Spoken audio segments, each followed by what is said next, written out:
And he's a Palestinian gentleman. He's just going to lay out what happened. He's the head of the school. And he's the head of the school. And so here he is. Huh? Yeah, I could just listen to him. I'll try to put you on speaker. Do you want to be on speaker?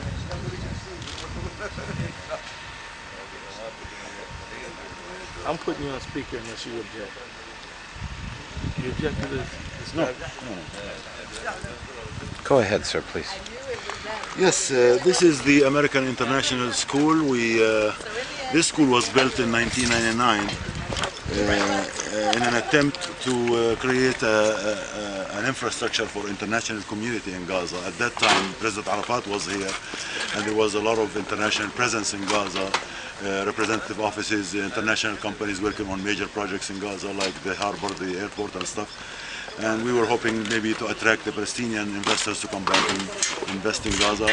And the idea came of having a international quality school in Gaza. And we built it, and we started in September 2000.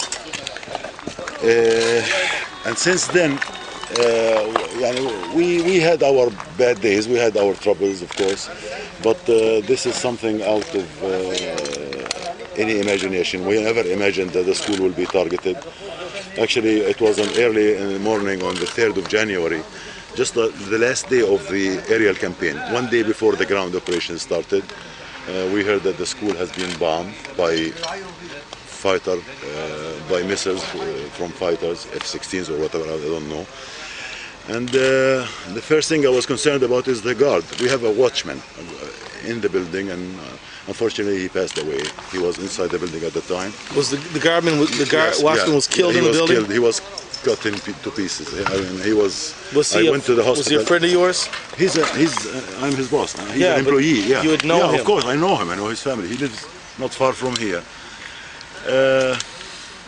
Of course, I couldn't come at 2 o'clock in the morning to see the school. I waited till the daylight, and I came the next morning, and it was a shock to me to see this amount of destruction. Can you recognize this as the school you led for those? It is my home. This is my second home. This is not just a building. I've spent the last 9 years of my life in this school. I'm the director of the school since day one. And we invested heavily in this school.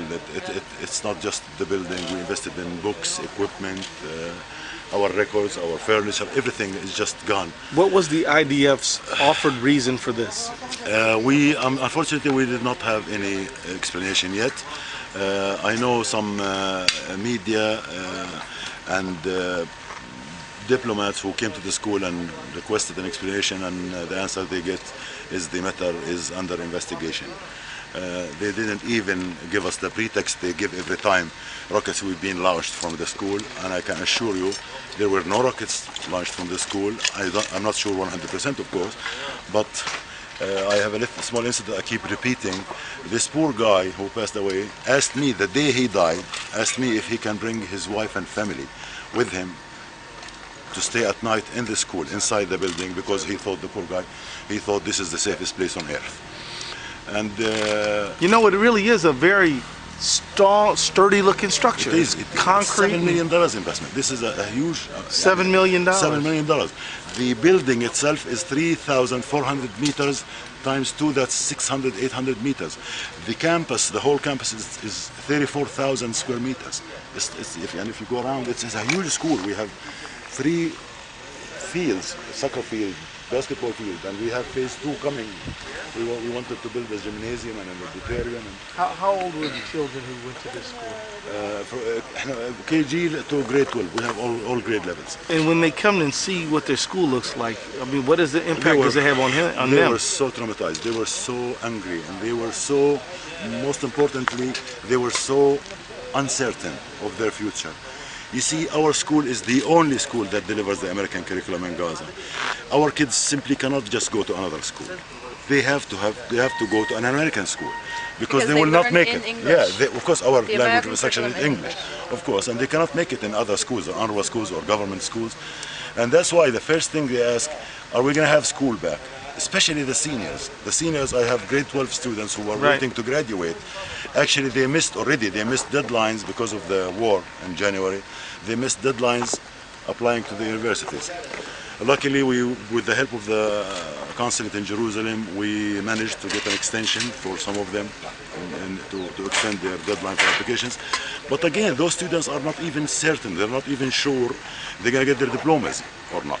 So we assured them, we had a parent meeting and we told them we are determined to reopen the school. We have to make sure that you will not miss on your university, whatever plans you have for university. And of course, Gaza has no place to go.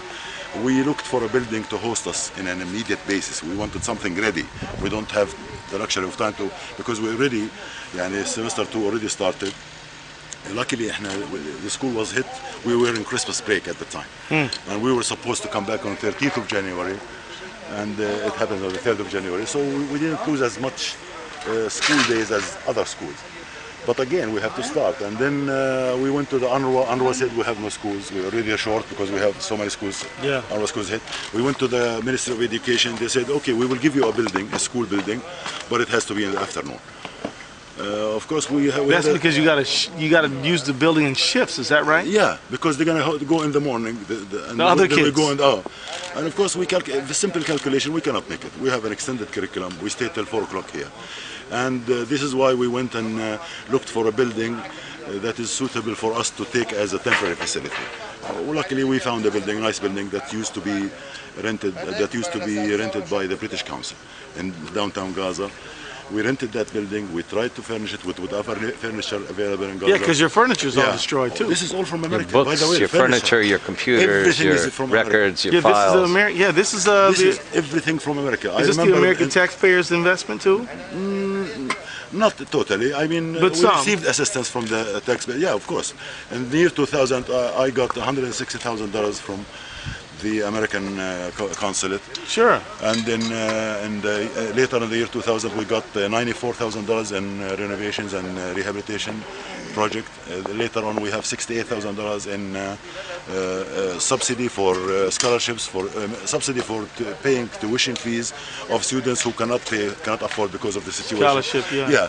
So we do receive, but the thing is, it's amazing how the Israelis would target something like this. I thought our school would be like a gate or like an opening to bridge the gaps between those two different cultures. And did you hope that these young people would grow up and be the ones to be the diplomats to help work it? We were making the leaders of tomorrow. This is what we tell them every day. You are the leaders of tomorrow. Yeah. We teach them to be open, to be liberal, to accept the other, to be able to live in a diverse world, to speak up and freely and express themselves freely.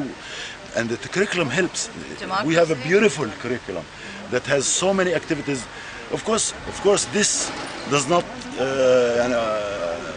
have the approval of everybody in Gaza. And the evidence is we have been targeted 3 times by militant groups in Gaza. And it's amazing how we unify the Israelis and the militants in targeting our school. Right. We've been targeted by militants because they don't like the way we live. They don't like the way we think. They don't like the way we teach. We are a co-educational school where girls and boys go together up till grade 12. That's for them something. Our students come with no headscarf, with no. They speak up their minds. They act freely, and this is, of course, they disapprove of, and that's why they burnt our buses. The whole buses, the school fleet of buses, it was burned down by the militants, and they looted our school and they stolen our computers and our stuff, our equipment. So the militants attacked you and the IDF bombed the building? And the IDF, exactly.